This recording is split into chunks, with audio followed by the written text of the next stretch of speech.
Almost a year ago, I was an opener at a resort, clocking in before 5 a.m. each day. The resort is located inside of an affluent neighborhood in a very wealthy town/suburban. Employees had to park in one of two parking lots at either ends of the property, and the lot I chose was adjacent to a long and windy road outside the resort, which led to the rest of the neighborhood. The road and resort were separated by a short range of bush and trees that no one ever walked through. I'd arrive one morning per usual and put the car into park with my headlights still on. The lights in the lot weren't ever on in the morning since no one else really showed up before 6 a.m. when the sun was out, so it was usually always dark at the start of my walk. Save for security, I was one of the first employees to arrive on the property each morning and was usually completely alone in this particular parking lot at this time. This morning didn't seem any different.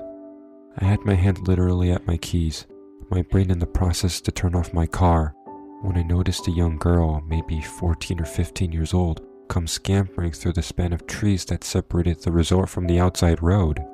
She was directly in front of my car, and my headlights illuminated a clear view of her in the pitch black. She looked like she was in high school, had long blonde hair, and was wearing a jacket with pajamas maybe, like she'd just walked out of a house. One thing about her that bothered me was that she wouldn't stop laughing and smiling. I couldn't hear her laughing from outside the car, but she was visually giggling at something and I wasn't aware of or couldn't see, and it was very, very unnatural. She occasionally glanced behind her as if someone were there waiting away from the headlights. She then waved at me like it were a normal gesture at this time, and then immediately ran to my passenger side door. It all happened in a matter of seconds, and I wasn't really sure what was even happening besides my anxiety spiking. I know I simultaneously yanked the aux from my phone to shut whatever song had been playing off while grabbing the lock button. I remember feeling panicked for never remembering if it's up or down the lock when the girl began pulling violently and incessantly on the door handle on the passenger side. I realized I didn't turn off my car. It stayed locked. She began pounding on the window, and I was screaming at the top of my lungs for her to leave before pressing on my horn. I could see her laughing outside like this was some type of game, as if I were a silly friend not letting her in as a joke. After a few seconds, she stopped pounding and trying to open my car door. Her face fell flat like I disappointed her, and she started to walk away from my car back the way she came from. She waved at me again before squeezing through the trees, out of my view of my headlights. This whole encounter confused me almost as much as it scared me. Most people I told the story to just chalk up to her being on drugs, but that narrative hasn't felt right to me despite her behavior. Maybe she was just an extremely out-of-touch teenager whose parents need a firmer grip on her. My first thought was possibly human trafficking, but I'm not sure if that would fit this scenario as I'm not the most well-versed with the subject. I told someone when I made it to the LP, but they didn't seem to care much. I didn't call the police and I regret that. I'll never get out of my brain though how terrible it was, the feeling of a stranger, seemingly alone, pop out of the trees in the darkness, laughing, and then violently trying to enter your car from an empty parking lot. I do think of the possibility of something else being present the whole time is a lot more scary, and I wonder who else was there and where exactly.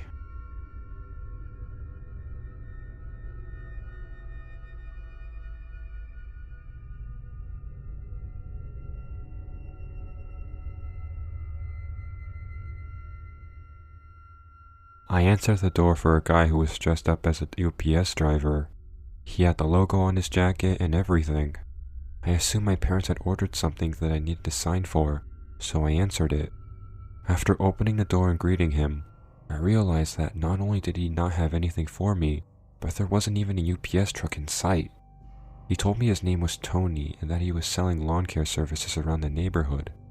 I started to figure out that maybe he was just a UPS worker who forgot to change clothes before starting his second job as a landscaper or a gardener.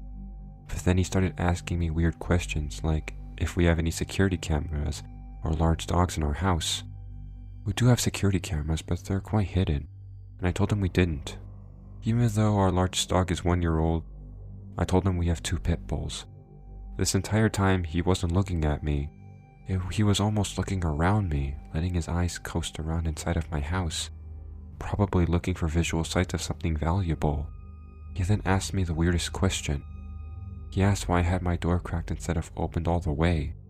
I lied and said it was because I didn't want my pit bulls to see him and start going nuts. Truth is, I always do this when I answer the door for strangers, so I can close it as fast as possible should they try something. He then gave me a poorly made flyer for his supposed lawn care business and went off down the street to the next house. I shut my door and locked all the locks. I hope I don't see this guy anytime soon.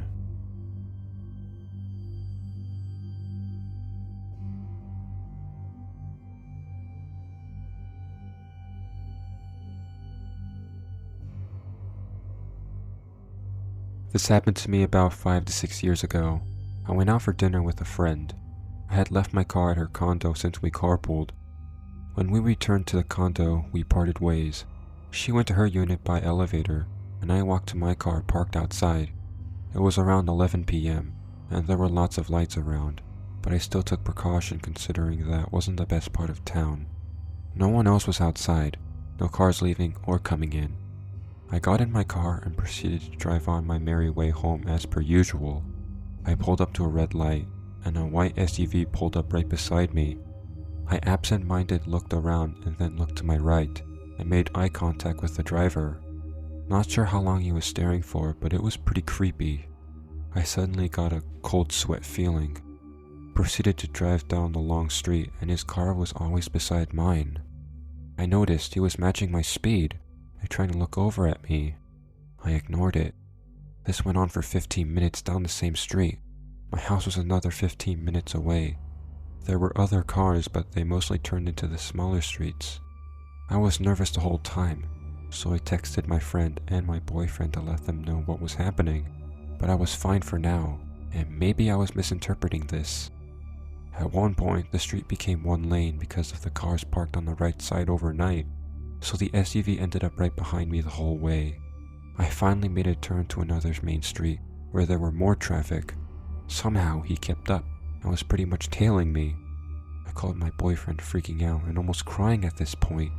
He told me to stay calm and to try to turn onto another main street, not to a small one in case anything happened.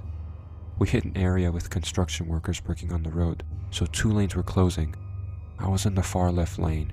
He pulled up to the pythons to my right and rolled down his window. I'm pretty sure he was shouting at me at this point.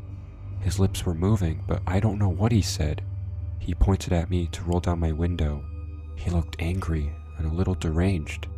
I sped off as the light changed, but he was stuck in that lane because no one was letting him through. I was able to get home safely, and my boyfriend met up with me in the garage. I was shaken, but thankfully it never happened again.